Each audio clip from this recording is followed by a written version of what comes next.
오늘 이 시간 우리 주신 말씀 보겠습니다. 사도행전 13장 32절로 41절 말씀을 함께 나눕니다. 하나님, 이 아침도 우리를 깨워주시고 하나님 말씀 앞에 서게 인도하여 주셨습니다. 아버지, 이 말씀으로 우리를 조명하여 주시옵소서. 부족한 영혼 감춰주시고 하나님의 영광만이 드러나게 인도하여 주시옵소서. 예수님의 이름으로 기도합니다. 아멘. 은혜로운 새벽에 오신 여러분, 주님의 이름으로 환영합니다. 오늘 이 아침에도 하나님께서 하늘의 문을 여시고 큰 은혜와 축복 그리고 강건함을 주시기를 소원합니다. 우리는 지금 사도행전을 묵상하고 있습니다. 그 중에서도 13장의 말씀입니다. 이 13장은 사도 바울의 전도 여행에 대해서 말하고 있습니다. 전도 여행이 시작되었죠. 회심, 예수님을 믿고 변화받은 바울은 1차 전도 여행을 떠나게 됩니다. 바로 그 이야기가 바로 오늘 13장부터 시작됩니다. 전도, 참 책임이 막중한 단어입니다. 쉽지 않은 사명이기도 합니다. 그러나 우리 그리스도인에게 전도는 사명입니다. 즉 당연히 마땅히 해야만 하는 일입니다. 이를 다른 말로 좀 쉽게 설명하면 학생의 사명은 공부하는 것이겠죠. 이와 같다라고 할 수 있습니다. 예수를 구주로 믿는다라고 하면서 가장 귀한 예수 그리스도를 전하지 않는다면은, 전도하지 않는다면은 바른 신앙생활을 하고 있다라고 말할 수 없습니다. 참 쉽지 않은 사명입니다. 그러나 꼭 해야만 하는 사명입니다. 오스왈드 챔버스는 이렇게 말합니다. 천사가 복음을 전할 수 없다. 오직 바울이나 당신이나 나만이 복음을 전할 수 있다. 라고 말합니다. 하나님께서 이 복음의 사명을 사람에게 주셨습니다. 그러나 지금도 그렇고 사도 바울의 시대도 그렇고 복음을 전한다는 것은 쉬운 일이 아니었습니다. 바울이 지금 여행을 하는 목적도 관광의 목적이 아닙니다.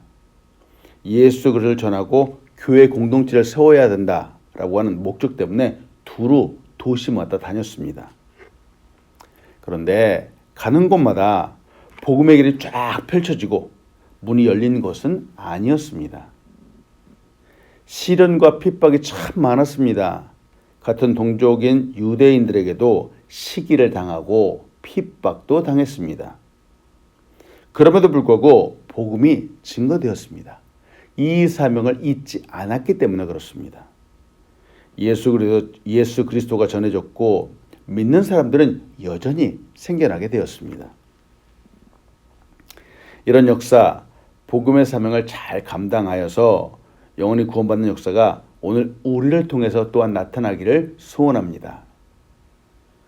오늘의 본문은 바울이 안식일에 회당에서 복음을 전하는데 그 처음 시작인 이스라엘 역사부터 나타난 하나님의 구원의 계획을 쭉 말하고 있는 것입니다. 출애굽의 사건서부터 시작하죠. 그리고 광야 40년의 여정, 그리고 또 가나안 땅에서의 역사를 말하고 있습니다. 사사들의 사건 이후 사울 왕이 세워졌고 또 다윗 왕의 역사를 말하고 결국은 구주 예수 그리스도까지를 말합니다. 그리고 예수 그리스도의 십자가의 사건과 부활을 말하죠. 결국 예수 그리스도가 그 옛날부터 선지자의 말씀을 따라 오신 메시아다라고 하는 이 사실을 말하고 있는 것입니다. 오늘 본문을 통해서 여러분과 나누고 싶은 첫 번째는 복음은 증거되는 것입니다. 우리가 잘 알고 있는 이 복음은 증거되어야만 하는 것이죠. 사실 우리의 삶을 구성하는 중요한 요소는 이야기입니다. 커뮤니케이션이라고도 하죠. 이야기를 주고받는데 그 이야기 안에 나름 아주 중요한 정보들이 담겨 있기도 합니다. 누군가에게는 음식이 아주 맛있게 하는 식당이 있다라고 하는 이것이 중요한 정보입니다. 그래서 사람들이 모이면은 어디 음식이 맛있다는 등 혹은 맛이 없다는 등 아주 그것도 열심히 이야기를 하죠. 그것이 맛있는 맛집이라고 하는 이야기는 바로 사람이 전하는 것입니다. 입소문이라고도 하죠. 입소문이라고 하는데 이것이 중요한 마케팅의 전략 중에 하나입니다. 우리도 한번 가보고 맛이 있으면 내가 좋아하는 사람과 함께 그 식당에 가보기를 원하죠. 혹시 복음에 대한 이야기도 이와 같지 않을까요? 복음, 복된 소식은 증거되는데 어떻게 증거되어야 하는지요? 참 기쁨의 가치, 그 진정한 복음의 값어치를 아는 사람에 의하여, 사람에 의하여 전해지는 것입니다. 이것이 복음의 생명력입니다. 그 식당이 맛있다라고 하는, 음식이 맛있다라고 하는 이야기가 입소문을 타고 전해지는 것처럼 복음도 전해지는 것입니다. 증거되는 것입니다. 중요하다는 것을 아는 사람이 시작하고 또 중요하다는 것을 아는 사람이 전달하고 마침내는 중요한 것을 아는 그 사람이 받아들이게 되는 것이죠. 이때 정보가 그 내용이 생명력이 있다라고 말할 수 있습니다. 우리에게는 예수 그리스도의 십자가의 부활, 구원의 이야기, 이것은 가장 소중한 이야기입니다. 가장 가치 있는 이야기입니다. 왜 그런지요? 누구든지 이것을 믿기만 하면 구원을 받기 때문에 그렇습니다.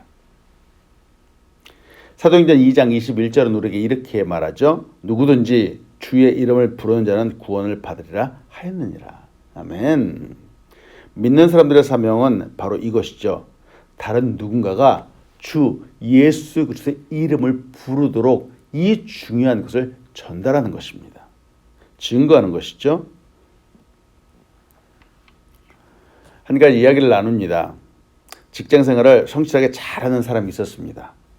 그는 그의 성실한 생활처럼 예수님도 신실하게 잘 믿었던 사람입니다.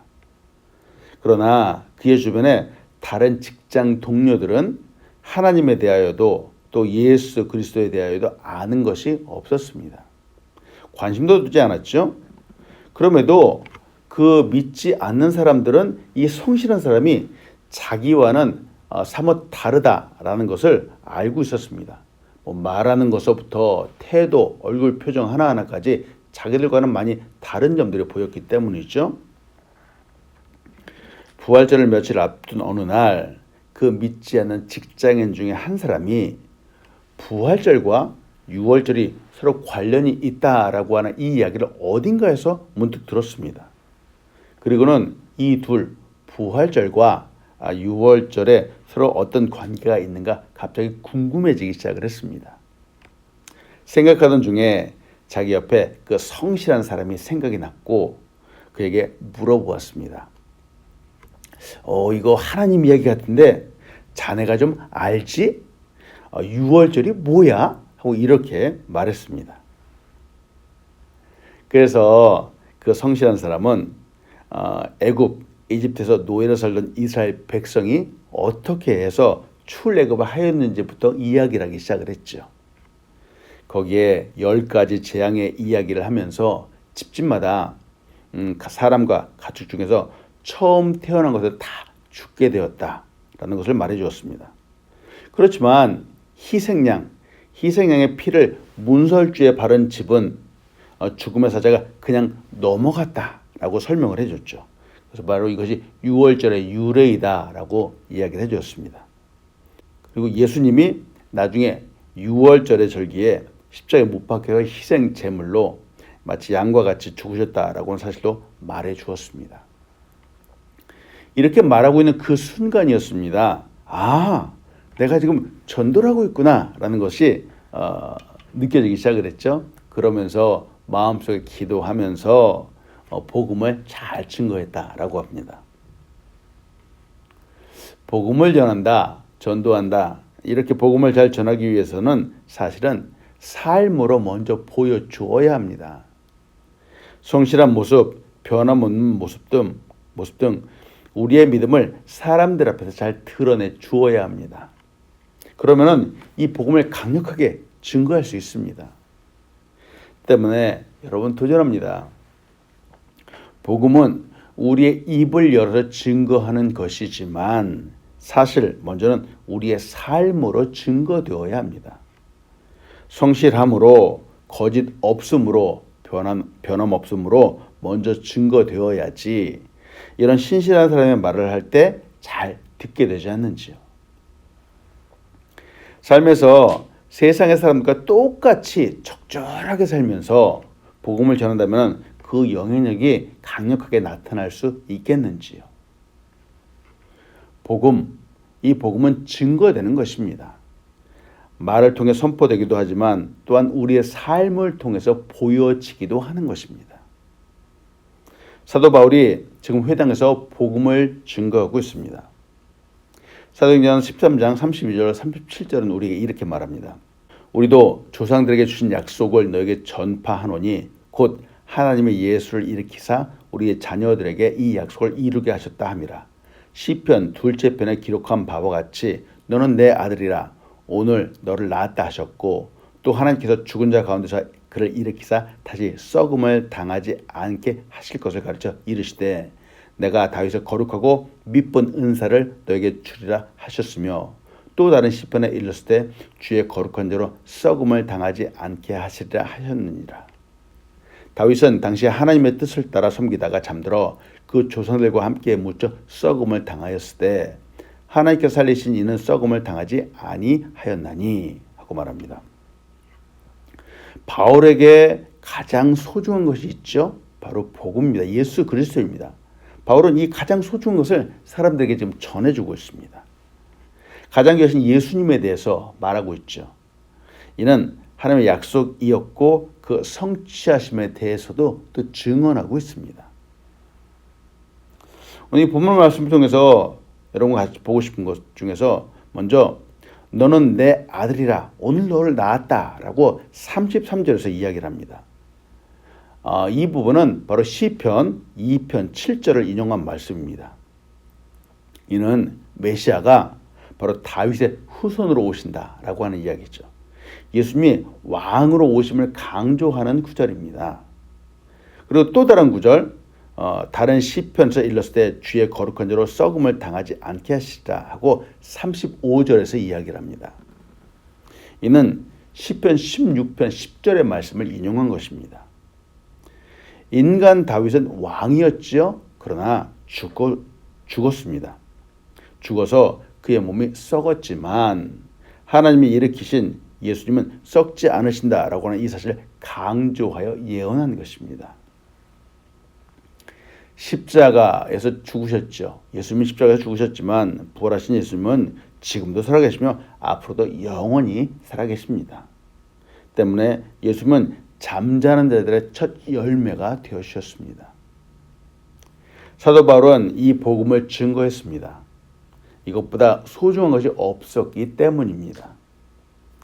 예수님의 이야기는 음식을 맛있게 하는 그 맛집과 비교조차 할 수 없는 놀라운 이야기입니다.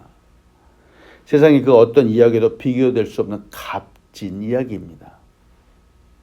바울이 이렇게 증거하는데 이제 우리 사람들의 모습을 한번 보는 것이죠. 사람들은 음식 이야기 참 많이 합니다. 그렇죠. 또 옷 이야기도 정말 많이 하죠. 특히 남자들은 또 자동차 이야기도 많이 합니다. 그리고 자녀가 있는 사람들은 자녀 이야기 참 하루도 빼놓지 않고 하죠. 요새는 또 어떤 이야기들이 많이 되는가? 집에서 키우는 강아지, 고양이 이야기가 주된 관심사 중에 하나입니다. 세상에 이런 이야기들 하느라고 시간 가는 줄 모르는 겁니다. 목소리를 높여서 이야기를 하죠. 참 안타깝습니다. 세상에 이런 이야기들이 사람들의 주된 관심사가 되었고 가장 중요한 부분이 되었고 핵심 가치 정말 빼놓을 수 없는 그런 이야기들이 소재들이 되어버렸죠. 복음, 가장 중요한 소식이 증거되어야 하는데 엉뚱한 세상의 이야기들이 난무하고 있습니다. 전혀 중요하지 않은 이야기들이 계속해서 이야기되고 있죠. 여러분, 예수 그리스도를 아는 지식이 가장 고상합니다. 우리가 잘 알고 있는 빌립보서 3장 7절로 9절은 이렇게 말합니다. 그러나 무엇이든지 내가 유익하던 것을 내가 그리스도를 위해 다 해로 여길 뿐더러 또한 모든 것을 해로 여기면 내 주 그리스도 예수를 아는 지식이 가장 고상하기 때문이라. 내가 그를 위해 모든 걸 잃어버리고 배설물로 여김은 그리스도를 얻고 그 안에서 발견되려 함이니 내가 가진 의는 율법에서 난 것이 아니요 오직 그리스도를 믿음으로 말미암은 것이니 곧 믿음으로 하나님께로부터 난 의라. 아멘. 여러분, 도전합니다. 세상의 이야기, 물론 세상의 이야기를 해야 되는 건 사실이겠지만 세상의 이야기를 조금 줄이면 좋겠습니다. 세상 이야기를 줄인다라고 하는 이야기는 바로 예수님에 대한 이야기를 늘리자라고 하는 것이죠. 그리스도인들의 이야기의 핵심은 무엇이겠습니까? 예수 그리스도입니다. 복음입니다. 십자가의 사건이고 바로 부활의 사건입니다. 하나님의 사랑의 이야기입니다. 오늘도 가장 고상한 지식, 가장 소중한 분 예수 그를 증거하는 우리가 되기를 소원합니다. 아멘. 오늘 본문 말씀을 통해서 여러분과 나누고 싶은 두 번째는 예수님은 우리에게 죄사함을 의롭다 하심을 주시는 분입니다. 죄사함, 의롭다 하심을 주시는 분은 바로 예수님이죠. 우리는 우리의 선행이나 노력 등 이 세상의 그 어떤 것으로도 우리 스스로를 의롭다라고 만들 수 없다라고 하는 사실을 우리는 너무 잘 알고 있습니다. 자신의 노력, 공로로 할 수 없습니다. 오직 예수님만을 통해서 우리는 죄사함을 받을 수 있습니다. 이것이 선물입니다. 이것이 은혜입니다. 율법으로는 죄사함을 얻을 수 없습니다. 율법은 기준이 되어서 바로 죄가 있다라고 하는 선언하는 기준이 되기 때문이죠. 그러나 예수님은 십자가에서 단번에 죽으심으로 우리의 죄, 사람들의 죄를 해결해 주셨습니다. 오늘 본말씀 사도행전 31장 38절로 41절은 이렇게 말합니다.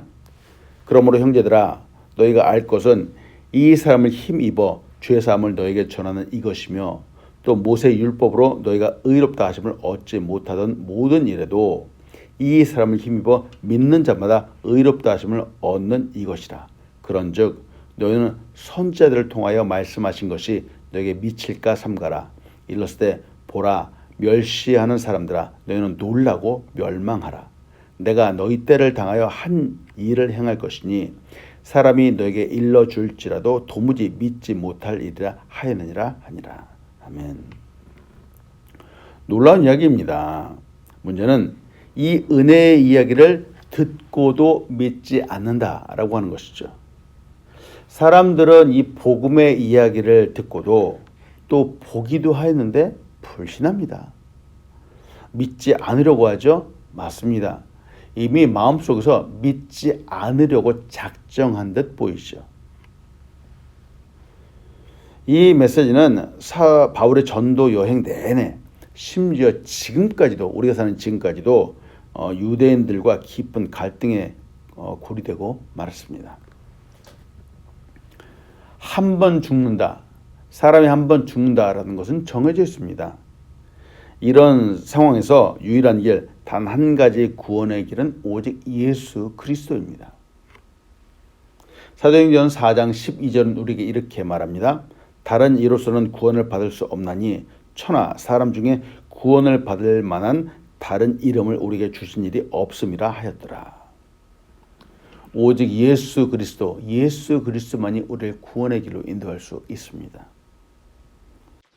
여러분, 예수를 구주로 믿는 여러분 정말 잘하셨습니다. 이처럼 복된 축복은 우리에게 없죠.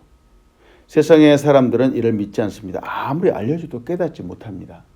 마음이 완악하기 때문에 그렇습니다. 목이 곧은 백성이기 때문에 그렇습니다. 그러나 우리는 예수 그리스도를 믿고 구원받았습니다. 오늘도 이 은혜와 축복이 우리와 함께하기를 간절히 축원합니다. 말씀 마칩니다. 복음. 우리가 잘 알고 있는 이 복음 예수 그리스도를 증거되는 것입니다. 우리의 입을 벌려서 증거하는 것이며 또한 그 전에 우리의 삶을 통해서 증거되어야 되겠습니다. 때문에 오늘 하루하루 여러분 그리스도인으로서 복되게 살아가십시오. 어느 누군가는 세상의 어느 누군가는 바로 우리의 삶의 모습을 보고 있습니다. 때로 힘들고 어려워도 웃으십시오. 복음 때문에 예수님 때문에 기뻐하는 것입니다. 세상의 사람과 똑같이 짜증내는 것이 아니죠. 복음 때문에 힘든 상황들을 기쁨으로 넘기는 것이죠. 그때 이것이 우리의 삶을 통해서 우리의 표정을 통해서 또한 자연스럽게 증거될 수 있습니다. 예수님은 우리에게 죄사함을 주시는 분이죠. 의롭다 하심을 주시는 분입니다. 우리의 그 어떤 노력으로도 할 수 없습니다. 이 율법은 우리를 정죄하는 것이죠. 정죄 시스템입니다. 그러나 우리를 의롭다라고 말씀해 주시는 분은 오직 예수 그리스도입니다. 때문에 이것은 선물이고 은혜이죠. 오늘도 이 하나님 예수 그리스도의 은혜를 잘 받는 우리가 되기를 소원합니다. 기도하겠습니다. 하나님 감사합니다. 오늘도 우리에게 복된 말씀을 주셨습니다. 하나님 우리에게 사명을 주셨습니다. 이 사명을 잘 증거하는 우리가 될 수 있도록 인도하여 주시옵소서. 때를 어떤지 못 어떤지 우리의 삶을 통해서 또 우리의 입을 벌려서 예수 그리스도를 증거하는 우리가 될 수 있도록 인도하여 주시옵소서. 또한 우리를 의롭다라고 선해준 예수님 때문에 늘 힘을 얻는 우리가 되기 원합니다. 하나님 감사합니다. 예수님의 이름으로 기도합니다. 아멘.